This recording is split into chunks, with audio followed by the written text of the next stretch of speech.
Hello together and welcome to a new episode of the AMAnews. It's February 2022 and we want to talk about SEO, search engine optimization and Amazon content. And we will directly start with Amazon SEO and you will see a change or not a change. It depends on how long you have not watched on your index checker for the backend keywords course. What's the problem? What we are seeing here is we have used more than 249 bytes. In that situation, that means 280 characters and 280 bytes. Of course, every byte counter normally is counting the spaces or commas.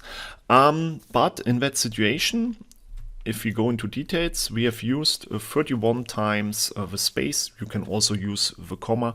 It doesn't matter for the new counting mechanism in the Amazon Seller Central backend. Of course, you can see it here. We have entered all of them and it's no problem.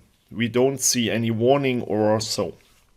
When we have entered the space, so you see 281 characters, 280 bytes, but still no problem while uploading it to Seller Central. If we are changing the space to a character like the A here in that example, of course the bytes and characters are still the same, but you see the warning, please reduce your generic keyword length to less than 250 bytes. The situation here is quite simple if you're going in social media groups, Facebook, etc.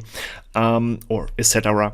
You will see it that from 2017 April we all knew the changing to the less than 250 bytes. That means not more than 249. The space was calculated into the normal numbers. Mid of 2019 it changed. Amazon didn't count it the space as a byte, so there were no problem. And then in the mid of 2021 they changed it back, and so nobody really has seen it. I have only seen it in the social media groups. I really was not so hard into it as I haven't uploaded as many new products, and what I've seen here is that a lot of sellers are counting with 249 bytes including spaces, and so they have wasted a lot of space all the time. So nothing new, but keep that in mind.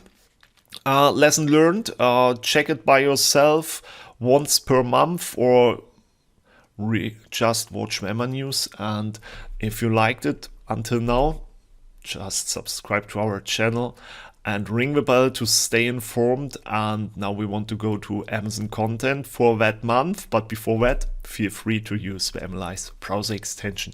Yeah, Amazon content. Let's have a little look into that. I found a really cool example for e-commerce pack shorts or hero images. You can find it if you search for Google GS1 hero images. A lot of big companies have worked out a perfect plan how to show their product packagings on online marketplaces.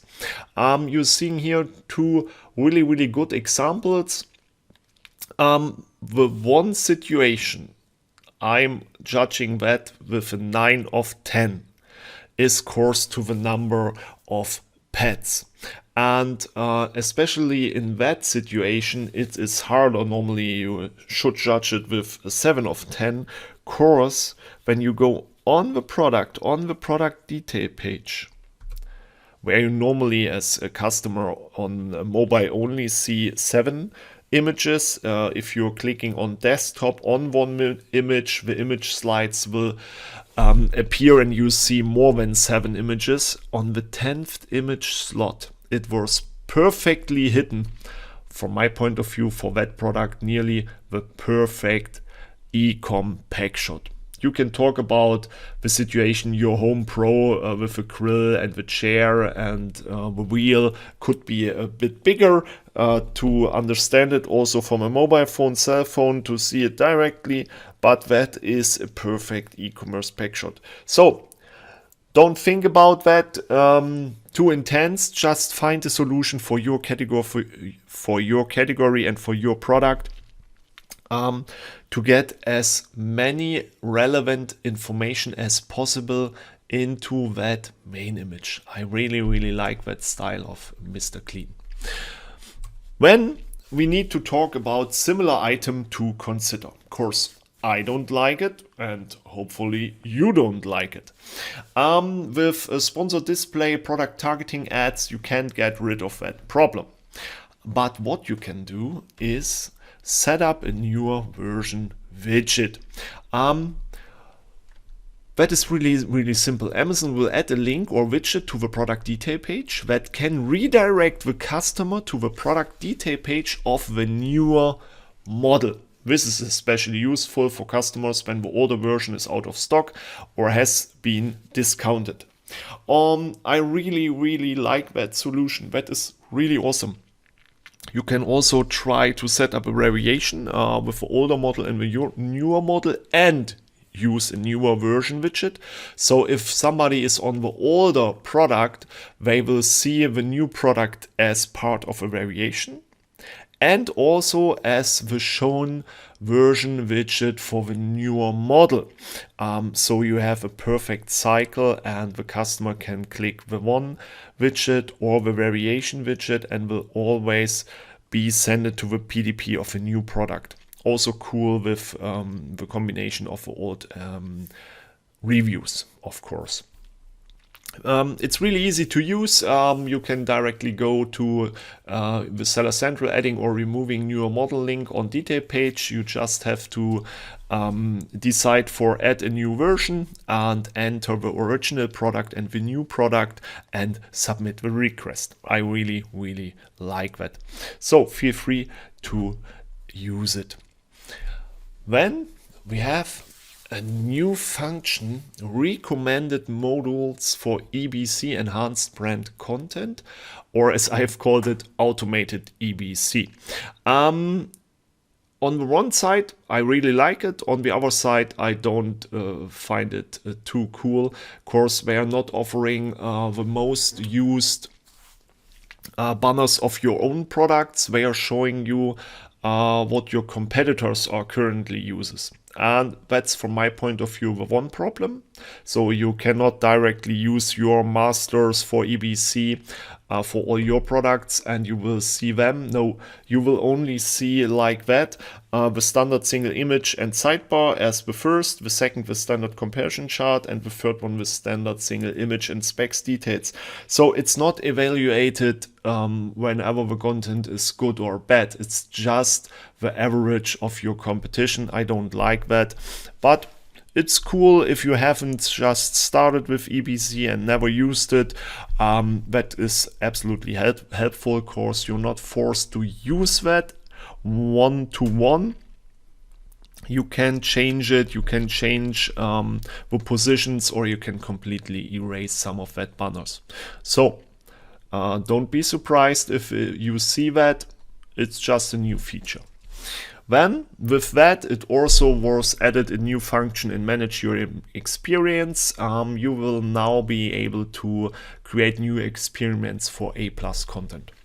It was, I think, 2 years ago, vendors were able to use it, a few beta rollouts for some sellers, but the main rollout was not happening and everybody was waiting for it since last year as the A/B tests were available, or experiments for product title and main image.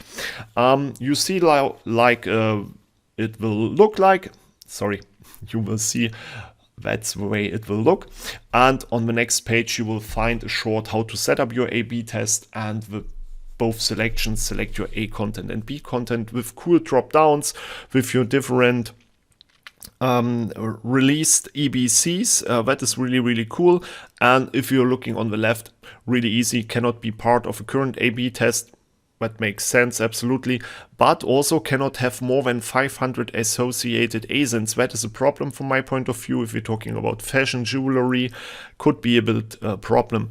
And on the other side, after your A/B test is submitted, your B content will pass through moderation, which can take up to 7 days. That's absolutely relevant if you're planning to set it up. Of course, my starting date, for example, I've tried it on 28th of January, and the start date was the 10th February. So they will directly recalculate the 7 days and give a little more days into it before it could be start. We will set up a video and we'll set up a few A/B tests for A+, like we have done with the titles and the images. But my main concern, I've written it down here so you can understand what I'm meaning. When you will get the same data as before for titles and pictures, when we have a problem. Of course, when it's absolutely purposeless. The A+, we need a KPI, how many customers have seen it. Scrolled down on the desktop or on the mobile page. Of course, while entering a PDP, the A+ will not appear in the main parts of the product detail page. That is a problem. So hopefully the KPIs are metrics are into that, but we will see. So we are here at the end of the AMAnews February 2022 search engine optimization and content. And of course, subscribe to our channel, ring the bell. Of course, AMAnews Advertising and Marketing February 2022 will be on YouTube soon.